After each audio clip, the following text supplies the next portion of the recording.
Hi friends, welcome back to manifest with Anu. ఈరోజు gratitude journaling అనేది ఏ విధంగా రాయాలి అనే టాపిక్ మీద డిస్కస్ చేద్దాం. ఈ గ్రాటిట్యూడ్ జర్నలింగ్ వల్ల మేనిఫెస్టేషన్స్ అనేవి చాలా త్వరగా నెరవేరుతాయి. ఫ్రెండ్స్, గ్రాటిట్యూడ్ జర్నలింగ్ అంటే రోజంతా మన జీవితంలో జరిగే మంచి విషయాలను నమోదు చేయడం అని అర్థం.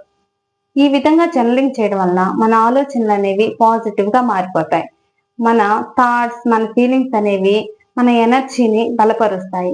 మన గ్రాటిట్యూడ్ జర్నలింగ్ అనేది పదునైనది అయితే మన లా ఆఫ్ అట్రాక్షన్ అనేది బలపడుతుంది. ప్రతిరోజు 3 లేదా 4 మంచి విషయాలను గుర్తించి వాటిని వివరిస్తూ కృతజ్ఞతలు తెలియజేస్తూ జర్నలింగ్ చేయండి. ఎంతో మంది ప్రముఖులు గ్రాటిట్యూడ్ జర్నలింగ్ వల్ల సక్సెస్ పొందినట్లుగా ఇంటర్నెట్ లో ఆధారాలు ఉన్నాయి. అంతేకాకుండా ఎన్నో సైంటిఫిక్ రీసెర్చెస్ లో కూడా ఈ విధంగా గ్రాటిట్యూడ్ జర్నలింగ్ చేసినప్పుడు డోపమైన్, సెరిటోనిన్ అనే హార్మోన్స్ రిలీజ్ అయ్యి స్ట్రెస్ అనేది తగ్గుతుందని ప్రూవ్ అయ్యింది. మీరు కూడా ఈ జర్నలింగ్ ట్రై చేసి మీ అనుభవాన్ని నాకు కామెంట్ లో తెలియజేయండి.